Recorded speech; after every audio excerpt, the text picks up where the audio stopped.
Assalamualaikum warahmatullahi wabarakatuh dan selamat sejahtera. Okay, hari ni kita nak sambung dengan bahagian yang kedua, iaitu kemahiran membaca. Kita lihat dulu objektif pada hari ini. Jadi hari ini kita punya objektif ialah standard pembelajaran 2.2.2, iaitu murid dapat membaca dan menganalisis maklumat daripada pelbagai bentuk panduan dengan memberikan respon peribadi yang sesuai. Okey, jadi hari ini kita nak tengok kemahiran membaca dan menganalisis maklumat daripada bahan yang anda baca. Okey, sila rujuk buku teks pada muka surat 82 hingga 83. Jadi kita boleh lihat terdapat petikan di bawah satu bumbung. Okey, tajuk dia. Jadi apa aktiviti kita hari ini? Okay, yang pertama, baca bahan dengan menggunakan teknik KWLH. Ini teknik bacaan. Okey, nanti saya akan tunjukkan macam mana kita nak isi jadual KWLH ni. Okey. Jadi yang pertama, kena baca bahan ini dulu dengan teliti. Kemudian kita nak lengkapkan jadual KWLH. Okey, kita tengok apakah isi kandungan surat di bawah. Okey, tajuknya ialah surat daripada sahabat. Adrian menerima surat daripada rakannya, Kaisir. Kaisir ni tinggal di asrama Victoria Institution yang menempatkan murid pelbagai kaum. Okey, jadi ini ialah surat kiriman tidak rasmi. Okey, bermula dengan alamat, kemudian tarikh dan pendahuluan. Okey, kita baca surat dia. Menemui sahabatku Adrian. Semoga saudara berada dalam keadaan sihat sejahtera hendaknya. Bagi saya di sini, sihat-sihat sahaja. Saudara, saya mendapat tahu bahawa saudara berminat untuk memasuki asrama di sekolah ini. Dalam surat ini, saya akan menceritakan pengalaman saya tinggal di asrama ini. Okey, perenggan seterusnya. Asrama Victoria Institution menempatkan murid lelaki pelbagai kaum. Di asrama ini, saya dapat bergaul dengan rakan-rakan daripada kaum lain. Antara rakan saya ialah Navin, Jason dan Kabil. Hubungan kami erat bagaikan isi dengan kuku. Ini peribahasa. Seterusnya, di asrama ini, murid-murid menjayakan pelbagai aktiviti secara bersama-sama. Kami sering mengadakan aktiviti gotong royong untuk menjayakan sesuatu majlis. Sikap bantu-membantu ini mampu memperkukuh perpaduan dalam kalangan murid di sini. Sampai di sini saja coret-coret saya dalam warkah ini. Saya berharap agar saudara segera mengisi borang untuk memasuki asrama ini. Tidak sabar rasanya untuk menyambut kedatangan saudara ke asrama ini. Sekian, terima kasih. Sahabatmu, Kaisir. Okey, jadi di sini Kaisir dia menceritakan tentang pengalaman dia tinggal di asrama yang terdiri daripada pelbagai kaum. Jadi macam-macam mereka lakukan secara bersama-sama.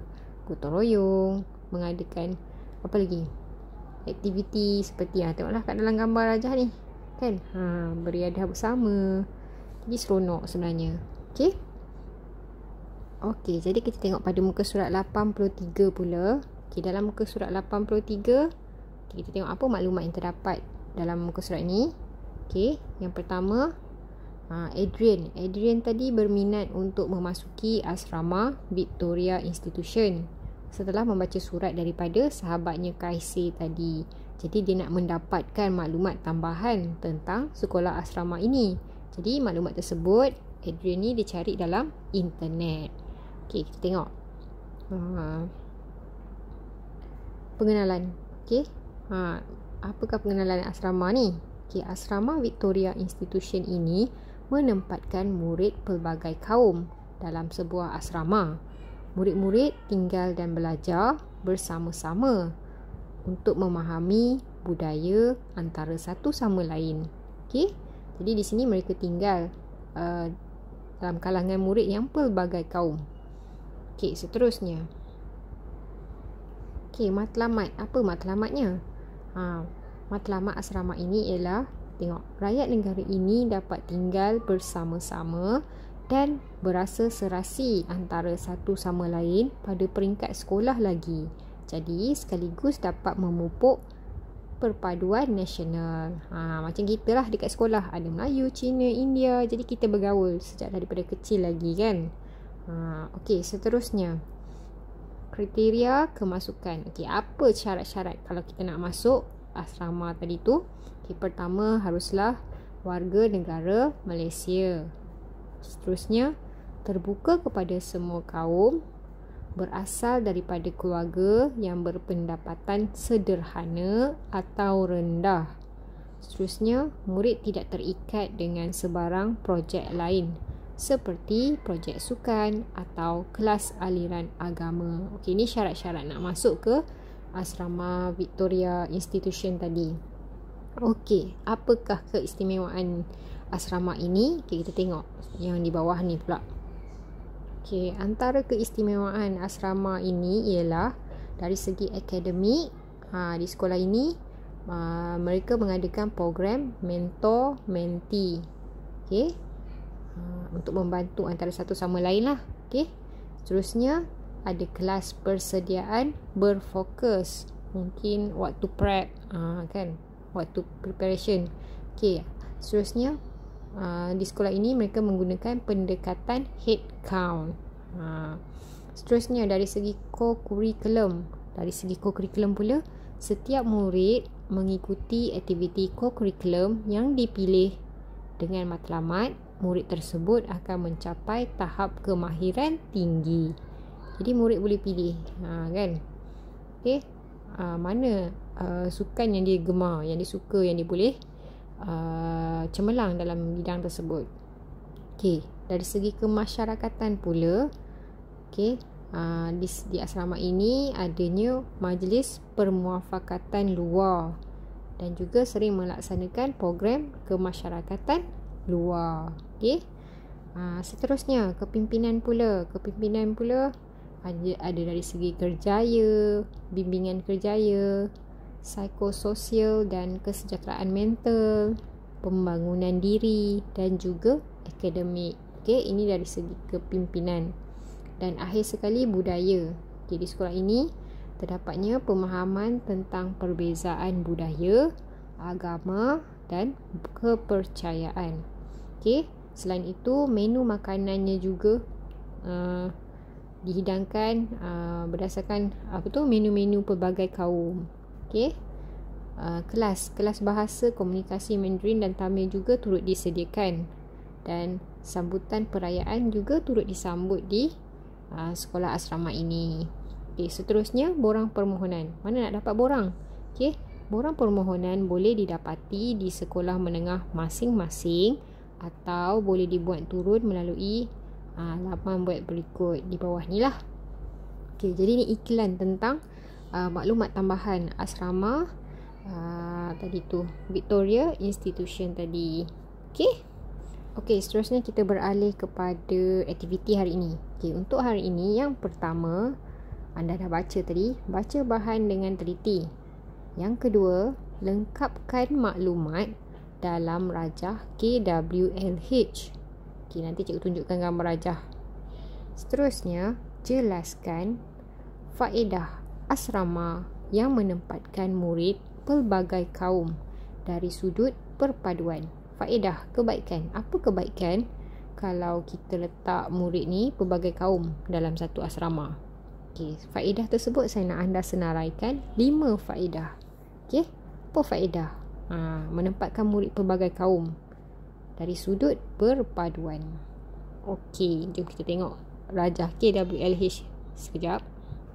Okey, inilah contoh Rajah KWLH.